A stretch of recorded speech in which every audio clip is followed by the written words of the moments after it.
Good morning everyone, welcome to study with Aastha YouTube channel. यदि आप channel पर पहली बार विजिट किए हों तो चैनल को सब्सक्राइब जरूर कर लीजिए, साथ में बेल आइकन को प्रेस कर लीजिए ताकि हमारी सभी वीडियोस के रेगुलर नोटिफिकेशन आपको मिलते रहें। आइए आज के समाचार पत्रों पर डालते हैं एक नज़र। 8 पुलिसकर्मियों की हत्या का आरोपी विकास दुबे गुरुवार को फिल्मी अंदाज में उज्जैन के महाकाल मंदिर से गिरफ्तार कर लिया गया। गैंगस्टर को देर शाम यूपी पुलिस को सौंप दिया गया। उसे सड़क मार्ग से कानपुर लाने की खबर है। विकास गुरुवार सुबह महाकाल मंदिर पहुंचा था। वहां उसने केशव नाम के फूल दुकानदार से दर्शन के लिए वीआईपी पर्ची के बारे में जानकारी ली। इसके बाद 250 रुपये की पर्ची कटवाई और दर्शन करने पहुंचा। केशव को शक हुआ तो उसने मंदिर में तैनात गार्ड राहुल को बताया। राहुल ने विकास से पूछा तो उसने नाम नवीन पाल बताया। गार्ड ने आईडी मांगी तो विकास ने शुभम दुबे नाम की फर्जी आईडी दिखाई। इसके बाद गार्ड ने उसे पुलिस को सौंप दिया। पुलिस उसे अज्ञात स्थान ले गई, फिर पुलिस सेंटर लाकर पूछताछ की गई। मंदिर के बाहर से लखनऊ की नंबर प्लेट वाली कार मिली है। गाड़ी का मालिक वकील है, उसके साथ एक अन्य अधिवक्ता था। लखनऊ में पुलिस ने विकास की पत्नी, बेटे और नौकर को हिरासत में लिया है। पत्नी को पूछताछ के लिए कानपुर ले जाया गया है। चीनी सेना ने गुरुवार को गोगरा इलाके को भी खाली कर दिया है। वहां से भी चीनी सेना 2 किलोमीटर पीछे हट गई है। गलवान घाटी हॉट स्प्रिंग इलाके वह पहले ही खाली कर चुकी थी। अब सारा ध्यान पेंगोंग सो लेक इलाके पर है, जहां चीनी सेना कम तो हुई है लेकिन अभी भी डटी हुई है। अगले हफ्ते सेना के शीर्ष अधिकारियों की बैठक के बाद उम्मीद है कि पेंगोंग में भी टकराव खत्म हो जाएगा। सेना के सूत्रों ने कहा कि गुरुवार शाम तक तीनों इलाकों पूरी तरह से खाली हो चुके थे। केंद्रीय स्वास्थ्य मंत्रालय ने कहा कि दिल्ली में कोरोना संक्रमण की स्थिति के आकलन के लिए सीरो सर्वे का कार्य पूरा कर लिया गया है तथा इसके नतीजे जल्द जारी होंगे। साथ ही देश भर में एक साथ सीरो सर्वेक्षण किया जाएगा। स्वास्थ्य मंत्रालय के विशेष कार्य राजेश भूषण ने गुरुवार को प्रेस कॉन्फ्रेंस में कहा कि एनसीडीसी ने 27 जून से 5 जुलाई के बीच दिल्ली के 11 जिलों में यह सर्वेक्षण किया तथा करीब 22,000 लोगों के सैंपल एकत्र किए गए हैं। प्रवर्तन निदेशालय ने धन शोधन रोधक कानून के तहत यस बैंक के सह संस्थापक राणा कपूर और अन्य की 2,203 करोड़ रुपए की संपत्तियां कुर्क की हैं। अधिकारियों ने गुरुवार को बताया कि डीएचएफएल के प्रवर्तकों कपिल और धीरज वधावन बंधुओं की संपत्तियां भी कुर्क की गई हैं। इसके अलावा एजेंसी ने कपूर की कुछ विदेशी संपत्तियों पर भी रोक लगाई है।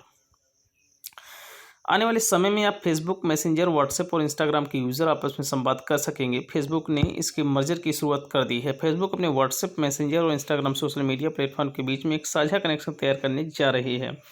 फेसबुक ने पिछले साल इंस्टाग्राम और व्हाट्सएप को खरीद लिया था। इसके बाद मार्क जुकरबर्ग ने बताया कि उनके पास तीनों सोशल मीडिया प्लेटफॉर्म को मर्ज करने का प्लान है।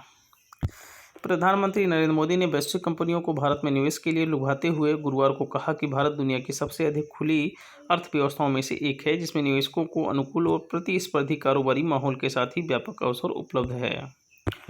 कश्मीर के पुलिस महानिरीक्षक विजय कुमार ने गुरुवार को कहा कि भाजपा के बांदीपुर जिला अध्यक्ष वसीम बारी पर आतंकी संगठन लश्कर-ए-तैयबा ने सुनियोजित तरीके से हमला किया था।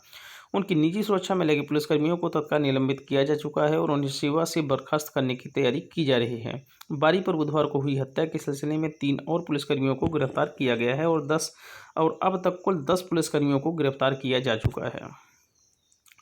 ग्रोग्रा पोस्ट के पेट्रोलिंग पॉइंट 17, गलवान के पीपी 14 और हॉट स्प्रिंग के पीपी 15 से चीनी सैनिकों के 2 किलोमीटर पीछे हटने की पुष्टि मौके पर भेजी गई भारतीय सेना की टीमों ने कर दी है।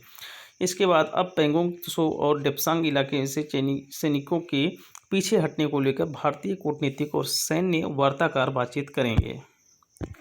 देश में कोरोना विषाणु संक्रमण के मामलों में 24 घंटों के दौरान रिकॉर्ड 24,879 वृद्धि हुई है। इसके चलते संक्रमितों की कुल संख्या 7,67,296 पहुंच गई है। इससे पहले 5 जुलाई को 24,850 नए मामले सामने आए थे।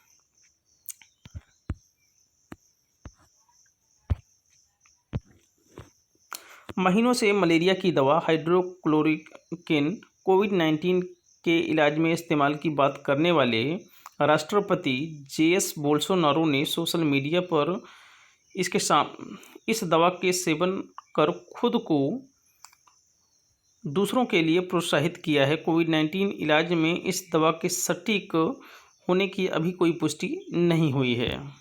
बोल्सोनारो ने इस सप्ताह बताया था कि वह कोरोना से संक्रमित हैं, लेकिन हाइड्रोक्लोरोक्विन की वजह से वो अच्छे अच्छा महसूस कर रहे हैं। इसके कुछ घंटे के बाद वीडियो साझा किया है जिसमें से इस दवा का सेवन करते हुए नजर आए। उन्होंने बताया कि मैं वह तीसरी खुराक ले रहा हूं। उन्होंने मुस्कुराते हुए कहा, मैं हाइड्रोक्लोरोक्विन पर भरोसा करता हूं और आप भी।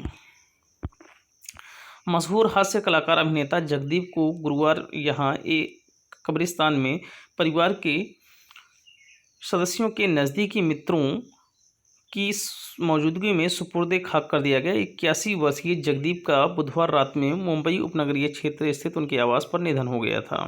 उन्होंने शोले फिल्म में सूरमा भोपाली के अपने किरदार से लोगों को दिलों पर गहरी छाप छोड़ी थी।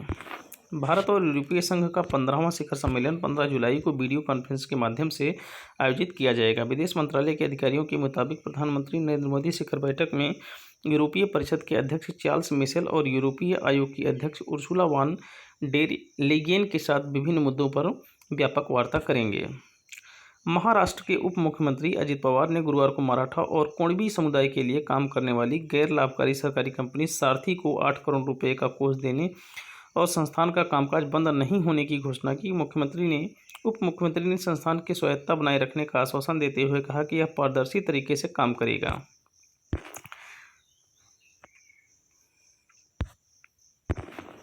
लोकप्रिय वीडियो कॉन्फ्रेंसिंग के जूम की अगले 5 वर्षों में भारत में महत्वपूर्ण निवेश करने और कर्मचारियों की संख्या में ठीक ठाक वृद्धि करने की योजना है। कंपनी के एक शीर्ष कार्यकारी अधिकारी ने यह बात बताई। साथ ही उन्होंने चीन के साथ संबंधों को नकारने का प्रयास भी किया। जूम के अध्यक्ष उत्पाद और इंजीनियरिंग वेलचामी शंकर लिंगम ने एक ब्लॉग पोस्ट में कहा, कुछ गलतफहमियां निराश करने वाली हैं, खासतौर पर जूम और चीन के बारे में। हम यह स्वीकार करते हैं कि जैसे जैसे हम भारतीय बाजार में पकड़ बनाते रहे, जूम से संबंधित तथ्यों के बारे में कुछ भ्रम पैदा हुआ। हम इन्हें स्पष्ट करना चाहते हैं। उन्होंने कहा कि जूम एक अमेरिकी कंपनी है और जो नास्डेक पर सार्वजनिक कारोबार करती है। All India power engineers federation ने गुरुवार को दावा किया कि 11 राज्यों एवं केंद्रशासित प्रदेशों ने बिजली संशोधन विधेयक 2020 के प्रावधानों का विरोध किया है। फेडरेशन के अनुसार बिजली क्षेत्र के तथाकथित सुधारों को लाने वाला बिजली विधेयक 2020 के संघवाद के सिद्धांतों को खतरा है। फेडरेशन के प्रवक्ता वीके गुप्ता ने एक बयान में कहा, बिजली मंत्रियों के 3 जुलाई की वीडियो कॉन्फ्रेंसिंग के जरिए सम्मेलन में 11 राज्यों और एक केंद्रशासित प्रदेश ने बिजली विधेयक 2020 के मसौदे के कई उपबंधों को लेकर पुरजोर विरोध जताया और इसे लाने से मना किया। अमेरिका में भारत के राजदूत तरनजीत सिंह संधू ने कहा कि भारत और अमेरिका में आयुर्वेदिक चिकित्सकों और शोधकर्ता कोरोना विषाणुओं के खिलाफ आयुर्वेदिक दवाओं का संयुक्त निकल परीक्षण शुरू करने की योजना बना रहे हैं।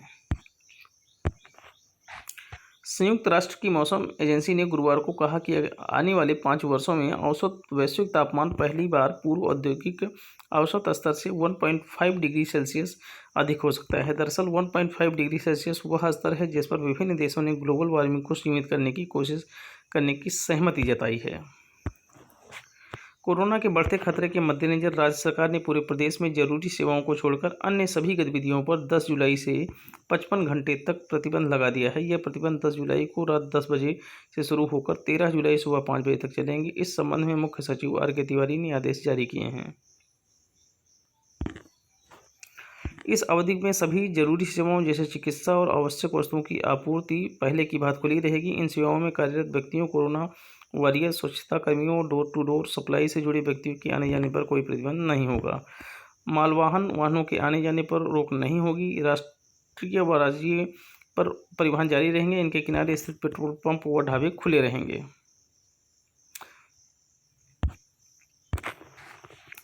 उत्तर प्रदेश पुलिस में सब इंस्पेक्टर और मिनिस्ट्रियल स्टाफ के लगभग 7400 पदों पर भर्ती की प्रक्रिया शुरू होने वाली है। इनमें सब इंस्पेक्टर के पदों की संख्या लगभग 6000 होगी। उत्तर प्रदेश पुलिस भर्ती एवं प्रोन्नति बोर्ड इन पदों के लिए अगले हफ्ते विज्ञापन जारी कर सकता है।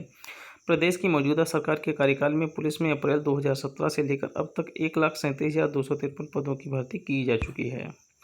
यदि आज का सेशन पसंद आया हो तो वीडियो को लाइक करें, शेयर करें, कमेंट करें और स्टडी विद आस्था के यूट्यूब चैनल को सब्सक्राइब करें। Thank you so much. शुक्रिया, धन्यवाद। Have a nice day.